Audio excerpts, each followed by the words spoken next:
Tá, pessoal, então vamos para a próxima aula, que é a aula 17 desse segundo módulo, sobre ciclo celular, e que nós iremos abordar principalmente dois temas: a intérfase e a mitose, sendo este o principal tipo de divisão celular, por assim dizer, que ocorre em eucariotos. Então, se a gente vai falar sobre divisão celular, a primeira coisa e o primeiro questionamento que tem que vir à nossa cabeça é, primeiramente, por que se dividir, né? Por que as células se dividem? Ora, nós temos que lembrar lá das primeiras aulas que as células elas só se originam a partir de uma célula pré-existente. Então, a divisão celular é o meio pelo qual as células originam novas células. Tá, mas vejam que tudo isso tem uma, digamos assim, finalidade maior nos organismos. A divisão celular ela pode desempenhar diferentes papéis, tanto em organismos multicelulares quanto em organismos unicelulares. Quando nós falamos dos organismos unicelulares, é bastante natural que venha à nossa cabeça que a divisão celular seja igual à reprodução para organismos unicelulares, ou seja, organismos unicelulares que, quando eles se dividem, eles geram novos indivíduos, eles geram todo um organismo novo. Já nos organismos multicelulares, a divisão celular, principalmente se essa divisão for uma mitose, ela vai permitir que esses organismos, principalmente, cresçam em tamanho, cresçam em número de células. Então, a partir de divisões celulares sucessivas, os indivíduos crescem. Lembrem que nós começamos a vida como um embrião e quando adultos nós temos trilhões de células. Então vejam que tudo isso é trabalho de inúmeras células fazendo divisão celular. Então, essas são as principais funções de uma divisão celular. A reprodução, no caso de indivíduos unicelulares, como as bactérias e as leveduras. Lembrando que levedura é uma forma de crescimento unicelular de fungos, e que vocês podem ver elas se dividindo. Então, nesse caso, como esse organismo é unicelular, a divisão celular origina dois novos indivíduos do zero. Já no caso dos organismos multicelulares, a divisão celular ela vai desempenhar dois papéis principais: o crescimento desse organismo. Então aqui a gente pode ver uma secção de uma raiz de uma planta, e na porção mais embaixo de uma raiz, que nós iremos dizer que é a porção apical da raiz, no ápice dela, tem um conjunto de células que estão em constante divisão, e essas células permitem o crescimento dessa raiz em comprimento. Assim como esse mesmo conjunto de células está presente lá na pontinha do caule e permite com que a planta cresça em altura. Da mesma forma a gente, né? Nós, como eu disse, começamos apenas uma única célula, um único zigoto, e nós nos tornamos adultos com trilhões de células. E além do crescimento, o outro papel principal desempenhado pela divisão celular nos organismos multicelulares é a de regeneração de tecidos. Então, toda vida que nós sofremos lesão em algum tecido, dependendo do tipo de tecido, esse tecido pode regenerar as células dele por meio de divisão celular. Entretanto, essas duas funções de crescimento e regeneração, elas só fazem sentido dizer que são funções se a divisão celular que nós estivermos tratando for a mitose. A meiose, que é um outro tipo de divisão celular, ela vai ter uma outra finalidade que nós iremos falar daqui a 2 aulas. Então, eu já dei a dica, mas por que a divisão celular, se ela serve para o crescimento, ela continua acontecendo quando o organismo já é adulto? Acabei de falar com aquele exemplo da lagartixa, né? Então, no organismo adulto, as divisões celulares elas permanecem acontecendo e elas são extremamente úteis para reparar tecidos, para reparar órgãos que as células tenham sido danificadas. Então, um conjunto de células nesses órgãos recebem sinalização e voltam a se proliferar para conseguir reparar aquele dano. E um organismo adulto ele está constantemente controlando a sua quantidade de células. E como eu já comentei, nem todo tipo de divisão celular tem relação com crescimento e com manutenção ou regeneração do organismo. Apenas a mitose tem esse fim, no caso de organismos eucariontes e multicelulares. Entretanto, outro tipo de divisão, que é a meiose, vai ter uma outra finalidade. Inclusive, quando eu falo de mitose no caso de organismos multicelulares, é porque para organismos unicelulares, embora eles se dividam, em que uma célula ela cresça em tamanho e se divide em duas, a gente não dá o nome de mitose. Mitose é característica de organismos eucariontes e multicelulares. Então, bactérias, por exemplo, elas se dividem por fissão binária, embora o processo seja bastante parecido com a mitose em alguns aspectos. Então, em relação a essa taxa de divisão celular, a gente pode classificar diferentes populações de células de animais de acordo com a sua taxa de divisão. Então, elas podem ter uma certa variação no tempo de proliferação celular, em que nós conseguimos delimitar principalmente 3 tipos de populações de células. A primeira é de células que continuam se dividindo continuamente, ou seja, as células embrionárias. Então, assim que um embrião é gerado, ele se divide continuamente até gerar o organismo adulto. Células de epitélios, que são o conjunto de células que perfaz a superfície dos órgãos, como são células que estão com constante atrito com o meio extracelular, então são células que precisam estar constantemente sendo renovadas, como é o caso das células do epitélio da nossa pele. Células da medula óssea, que são as células que estão constantemente produzindo novas células sanguíneas e por aí vai. Então aqui só um exemplo para mostrar células da medula óssea. Lembrando que a medula óssea é toda essa parte esponjosa no meio dos ossos longos, que é onde ocorre principalmente a síntese do nosso sangue.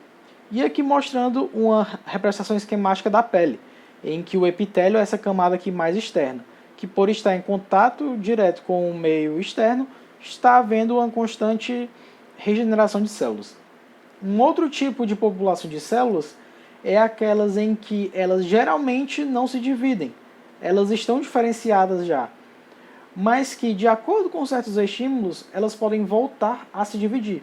Isso é o caso, por exemplo, dos fibroblastos, que é o principal tipo de célula no tecido conjuntivo, e dos hepatócitos, que são as células do fígado.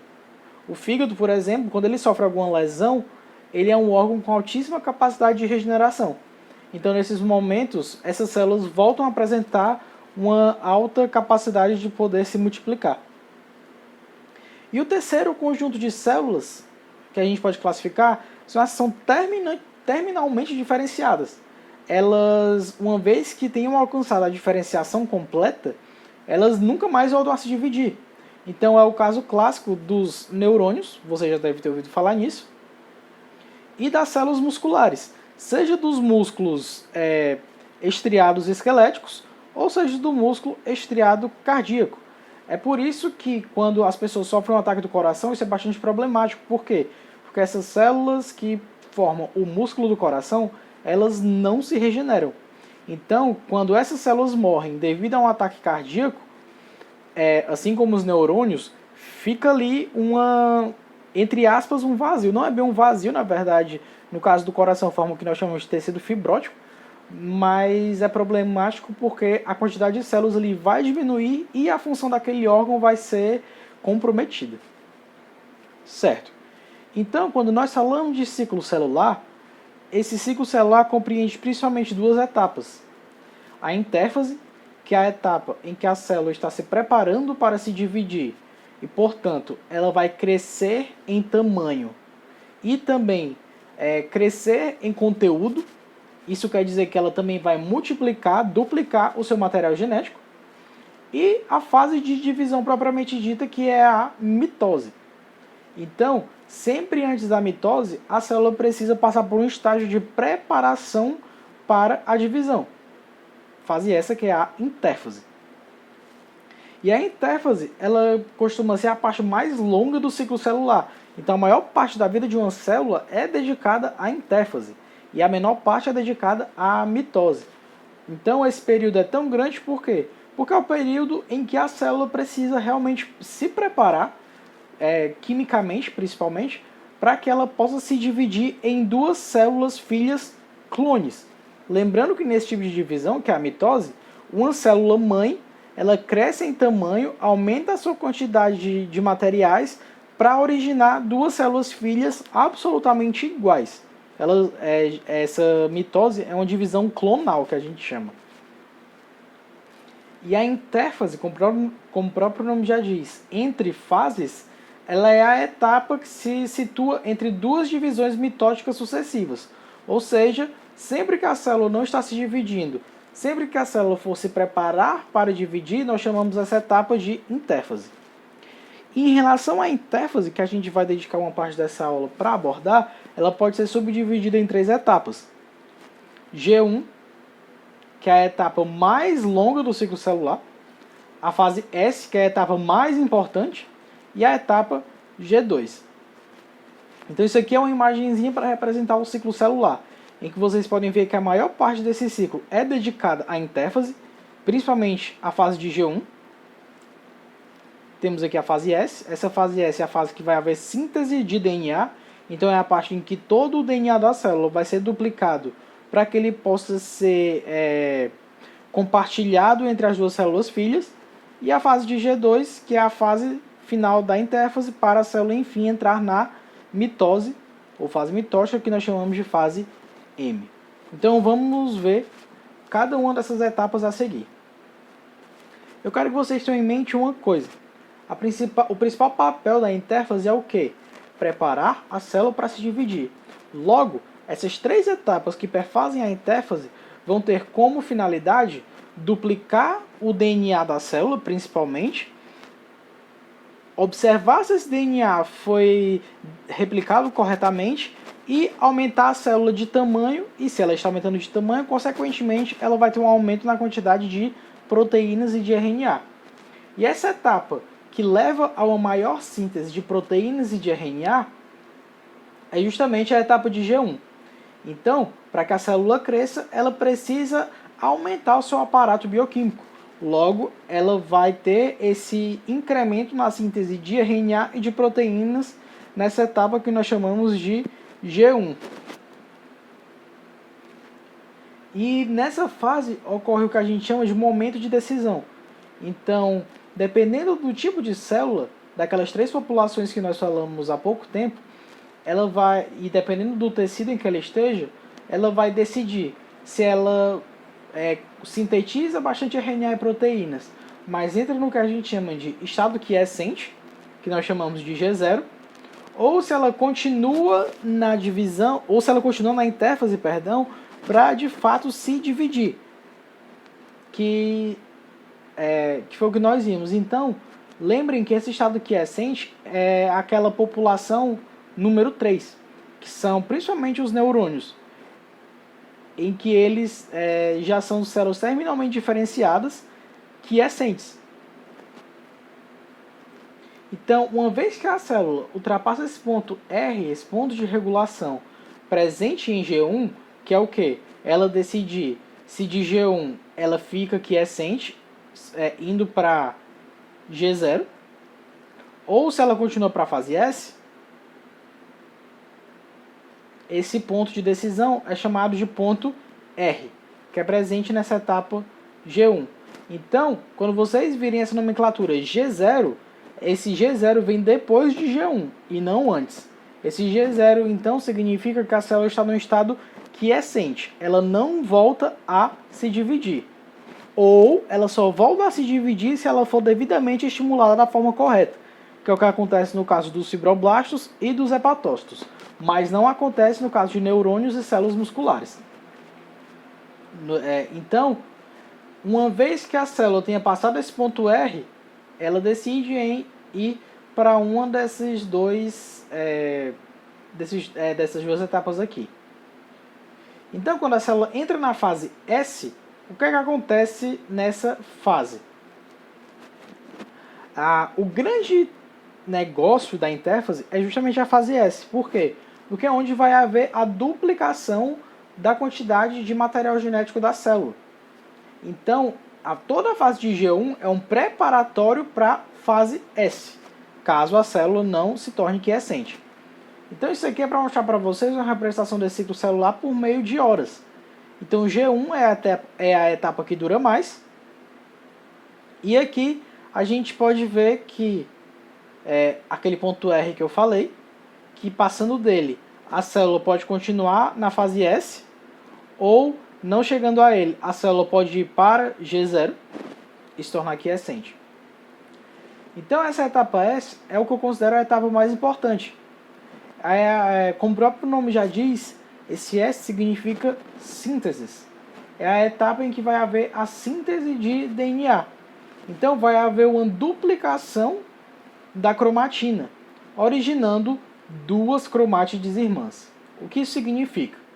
Significa que se antes da etapa S nós tínhamos 46 cromossomos, ou seja, 46 moléculas de DNA, na etapa S nós vamos ter 92 cromossomos ou 92 moléculas de DNA, porque nessa etapa todo o material genético é duplicado.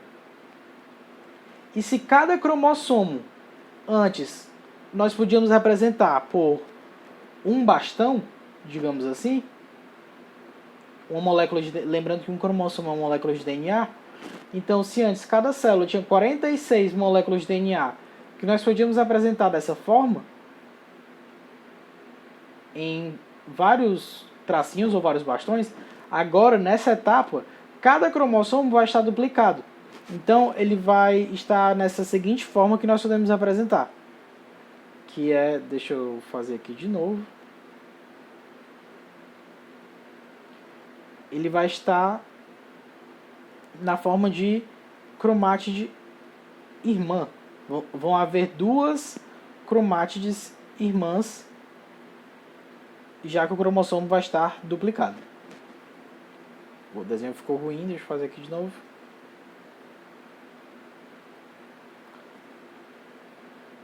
Certo. Então, dos 46 cromossomos que haviam até a fase G1, eles serão duplicados na fase S e nós iremos apresentar eles dessa forma aqui. Então é aquilo, qual a diferença entre cromatina, cromossomos e cromátides irmãs? Lembre que cromatina e cromossomo é tudo material genético, mas diferenciam-se em relação ao grau de compactação. Cromossomo é o grau mais elevado de compactação do material genético.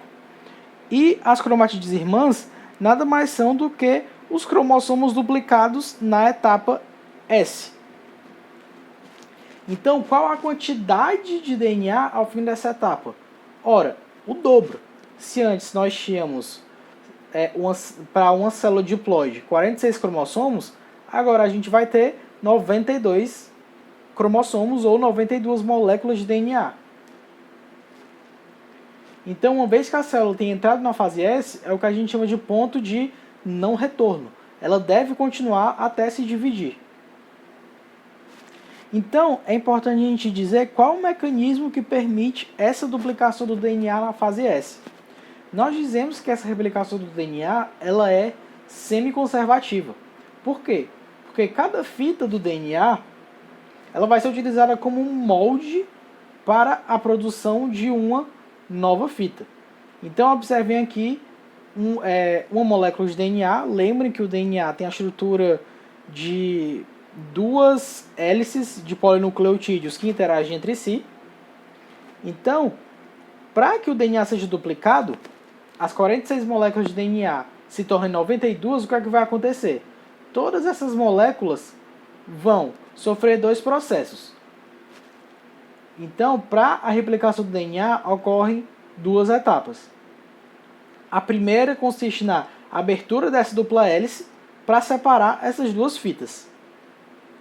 E a segunda consiste na produção de uma nova fita, utilizando cada fita dessa que foi separada como molde. Então, observem aqui. Nós temos aqui duas fitas nessa imagem que estão em azul. Essas duas fitas vão ser separadas.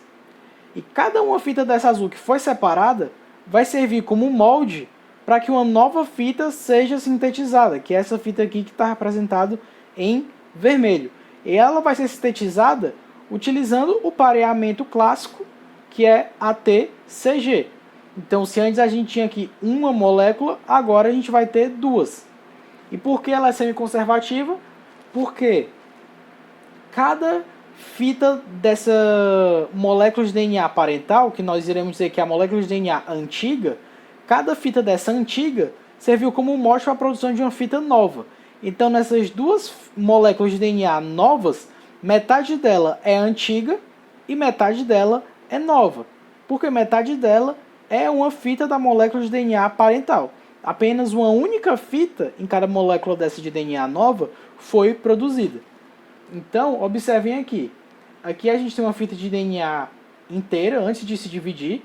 E ela primeiro vai ser aberta. Vai sendo aberta aos poucos, em que a gente pode ver aqui nessa porção. À medida que ela vai sendo aberta, cada fita vai ser utilizada como molde para síntese de uma nova fita. Como vocês podem ver, que essas duas fitas laranjas estão sendo produzidas utilizando cada fita azul dessa como molde.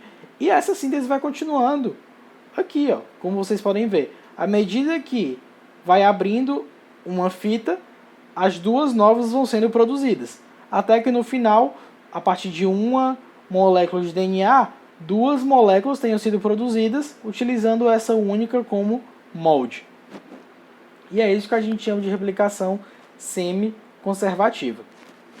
E é dessa forma que então as 46 moléculas de DNA vão originar as 92 ao final da intérfase. Então isso é importante a gente observar a variação da quantidade de DNA. Observem aqui. Isso aqui é a situação em que a célula entra na intérfase. Ou seja, é uma célula diploide, é uma célula que tem dois conjuntos de cromossomos em que ela entra na etapa G1. Está aqui. Ela termina G1 com os 46 cromossomos, certo? Quando essa célula entra na fase S, ela vai duplicar todo o material genético dela. Então, se antes ela tinha uma quantidade dupla de DNA, já que ela era diploide, ao final da fase S, ela vai ter uma quádrupla quantidade de DNA. Ou seja, se aqui em 2C era 46 cromossomos, aqui em 4C vai ser 92 cromossomos ao final da fase S. E a intérfase termina, como vocês podem ver bem aqui, a intérfase termina e a mitose começa com a célula contendo 92 cromossomos. Esses 92 cromossomos só vão ser devidamente separados para as duas células filhas que vão ser geradas na divisão ao final da telófase. Que é o que vocês observam aqui, que é quando a célula volta a ter a quantidade inicial de DNA. Esse decaimento representa justamente isso, a separação dos cromossomos para as duas células filhas ao final da telófase, e aqui nós podemos observar o começo de um novo ciclo celular. E em G2 o que é que vai acontecer? Os preparativos finais para a célula entrar na mitose. Ou seja, ela vai sintetizar componentes dos microtúbulos que serão necessários para separar os cromossomos para as duas células filhas. E nessa etapa é de extrema importância, por quê? Porque a célula ela vai observar se todo o DNA duplicado na fase S foi duplicado de maneira correta. Porque se tiver havido erros de replicação, ela tem que repará-los antes que esse DNA seja distribuído de maneira igual para as duas células filhas. Porque isso pode acarretar vários problemas, como nós iremos comentar na próxima aula. Certo. Então, a célula passou da fase da intérfase e entrou na fase de mitose. Então, a mitose é o período em que a célula vai repartir de maneira igual, por isso que nós dizemos que a mitose é uma divisão equacional e não reducional do seu conteúdo. Então, se ela entra na mitose com 92 cromossomos, ela vai originar duas células filhas, cada uma contendo 46 cromossomos. Então, todo esse DNA duplicado na intérfase vai ser separado de maneira igual para as duas células filhas ao final da mitose. E a mitose nós podemos subdividir em 4 etapas de maneira didática, que essas etapas são bem discerníveis uma da outra à medida que esse processo anda. Então, começando a falar sobre a prófase, que é a primeira etapa da mitose. Na prófase, nós podemos ver que 3 eventos são bastante característicos nessa etapa. Então, aqui nessa imagem, o que é que nós podemos ver? Que bem aqui em 1 está no final na intéfase, em que todo o material genético está sendo duplicado. E aqui em 2 é onde vai de fato começar a prófase.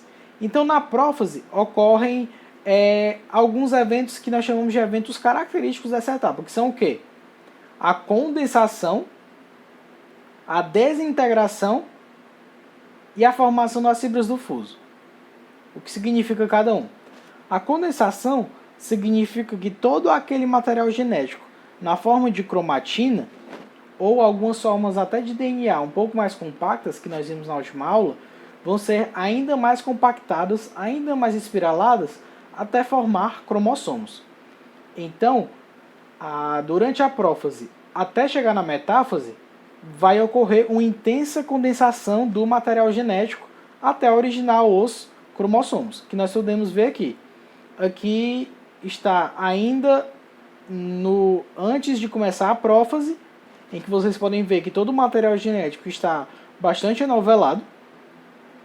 E aqui, logo em seguida, nós vemos que o material genético já está na forma de cromossomos, já está bem mais organizado, o que vai facilitar a separação desses cromossomos para as duas células filhas posteriormente.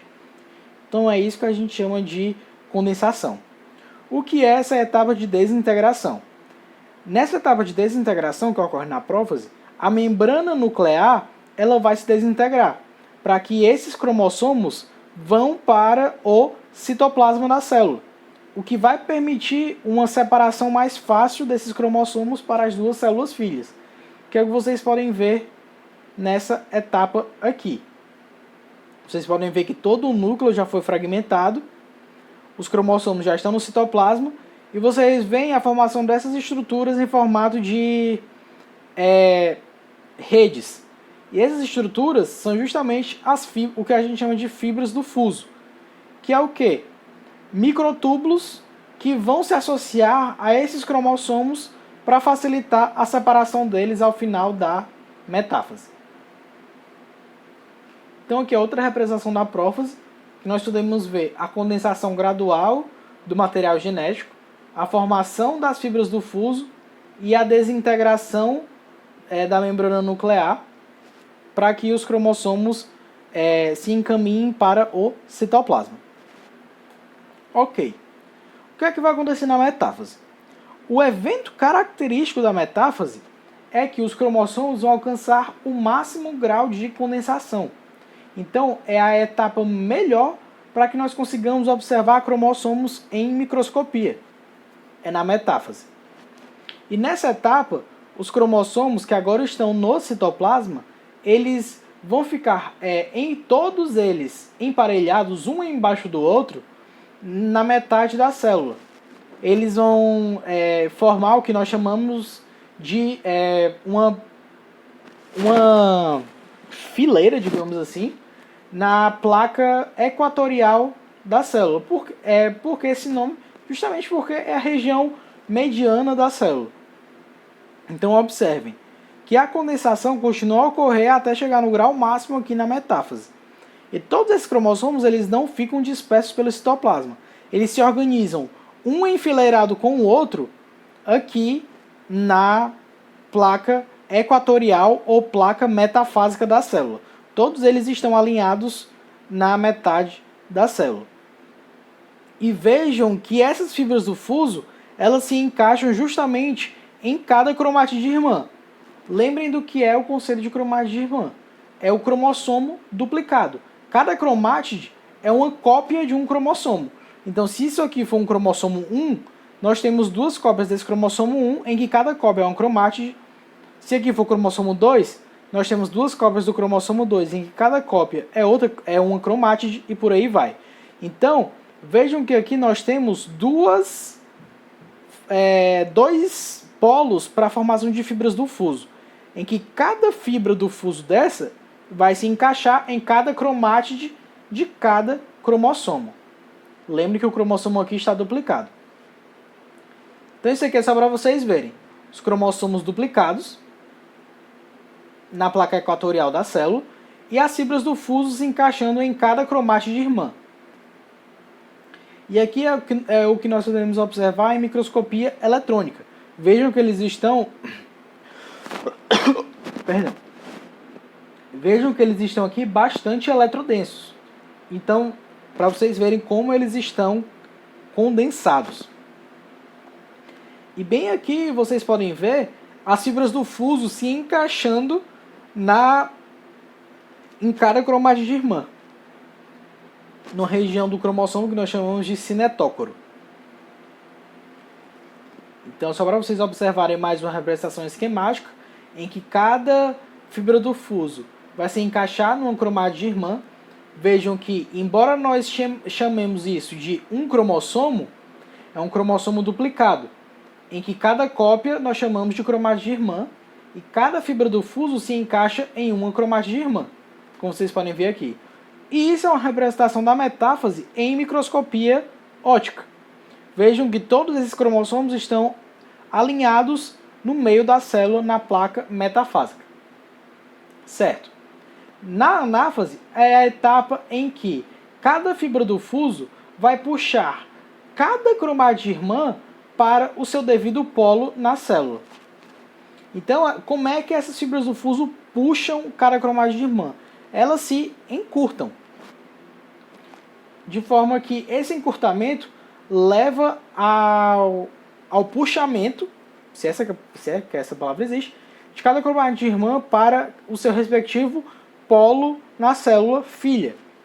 Então, a partir desse momento, nós dizemos que cada cromátide vai ser um novo cromossomo. Então, a partir desse momento, os 92 cromossomos que nós tínhamos até então, eles vão ser separados em 46 cromossomos de um lado da célula e 46 cromossomos de outro lado da célula. Que é o que vocês podem ver aqui. Cada cromátide, que foi fruto da duplicação de cada cromossomo, está sendo puxada para o seu respectivo polo na anáfase. E a anáfase termina quando essas cromátides irmãs chegam ao seu respectivo polo celular, fruto do encurtamento desses microtúbulos, que vocês podem também observar aqui nessas outras imagens. E ela é bem fácil de observar em microscopia óptica, que vejam que cada conjunto de cromátides irmãs está em seu respectivo polo nessa célula. Vejam que, embora cada conjunto de cromátides esteja em polos separados, a célula ainda não se dividiu. Mas vejam que agora o cenário está perfeito para que essa célula consiga se dividir ao meio, separando quantidades iguais de material genético, que é o que vai acontecer na etapa final, que é a telófase. Então, a telófase, ela é basicamente contrário da prófase, se nós formos parar para pensar. Por quê? Vai acontecer todos os eventos que ocorrem na prófase, só que ao contrário. Então, a membrana nuclear, ela vai ser reconstituída. Os cromossomos, eles vão começar a se descondensar, voltando a formar a cromatina. E as fibras do fuso vão voltar a ser desmontadas. E na telófase ocorre o que a gente chama de citocinese, que é a separação do citoplasma que vai levar à formação das duas células filhas. Então vejam que cada conjunto de cromossomos foi separado e agora vai haver um estrangulamento nessa porção do meio da célula, que está bem grande. E esse estrangulamento, que é o que nós chamamos de citocinese, é a separação do citoplasma que vai permitir que essa uma célula grande se separe em duas células filhas menores com quantidades iguais de material genético.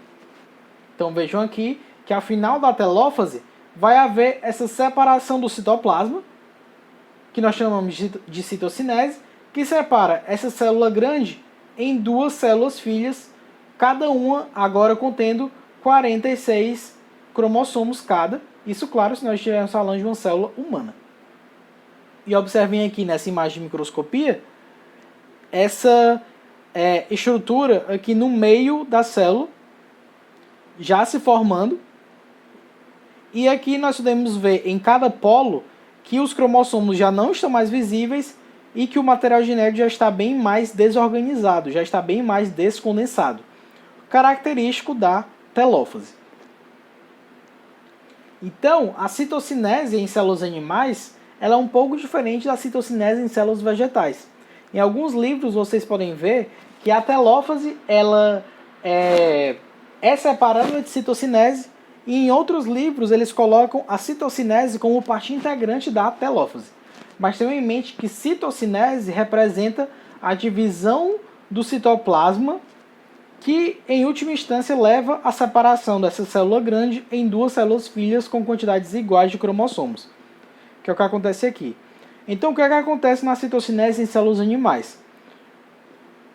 Começa a haver uma reunião de moléculas de actina e de miosina na metade da célula, e essas moléculas vão formar o que a gente chama de anel contrátil de microfilamentos.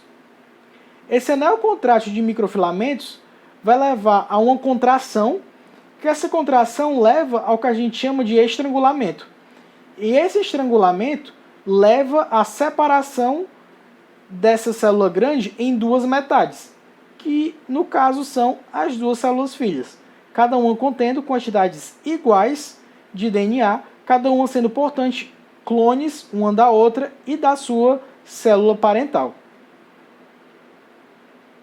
Então, na célula animal, vai ocorrer esse estrangulamento, que nada mais é do que um anel que é formado por moléculas de actina e de miosina sobrepostas, que se contraem, e essa contração permite a separação do citoplasma dessa célula grande em duas células filhas. Justamente porque essa contração causa uma invaginação no citoplasma, que leva a uma separação.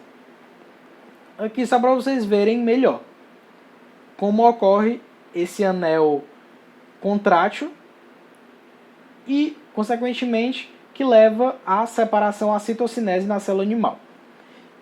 Nas células vegetais, ocorre de uma forma um pouco diferente, já que as células animais têm parede celular, algo que já que as células vegetais têm parede celular, algo que as células animais não têm.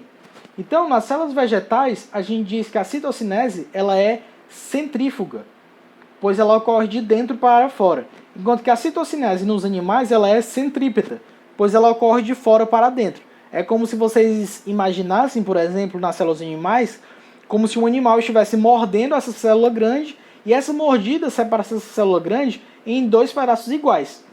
Nas células vegetais, não. Ocorre de dentro para fora. Ocorre de dentro para fora. Por quê? Isso acontece da seguinte forma. Ao final acompanhem aqui o pointer. Ao final da divisão, ao final da telófase, um conjunto de vesículas que brotam a partir do complexo de Golgi, elas começam a depositar o seu conteúdo no meio da célula, que vocês podem ver aqui, formando o que a gente chama de placa celular. Essa placa celular contém, portanto, um conjunto de moléculas essas que formam a parede celular, que vem a partir de vesículas que brotam a partir do complexo de Golgi. Essas vesículas, então, começam a depositar esses conteúdos de parede celular aqui na metade da célula, de forma que esses conteúdos começam a se juntar, formam o que a gente chama de placa celular. Essa placa se une ao teto, digamos assim, e ao chão da célula, e essa união leva à formação da parede celular e, consequentemente, separação dessa célula vegetal em duas células vegetais filhas. E, portanto, nós dizemos que, por causa disso, a citocinese vegetal ela é centrífuga, pois ela ocorre de dentro para fora, porque ela ocorre devido à deposição dessas vesículas que brotam do complexo de Golgi, aqui na metade da célula, que se unem, formam uma placa celular e que, porventura, vem a formar a nova parede celular. Então isso aqui é só para um último esquema para mostrar para vocês a diferença desses dois tipos de citocinese. Na célula vegetal, que ocorre de dentro para fora, e na célula vegetal, que ocorre de fora... me confundi. Na célula vegetal, que ocorre de dentro para fora, e portanto nós chamamos de centrífuga. E na célula animal, que ocorre de fora para dentro, e portanto nós chamamos de centrípeta. Então, é isso, gente. Na próxima aula nós iremos falar, dar uma breve abordagem sobre câncer. Qualquer dúvida, podem deixar aí nos comentários e nos vemos na próxima aula. Um grande abraço e até lá!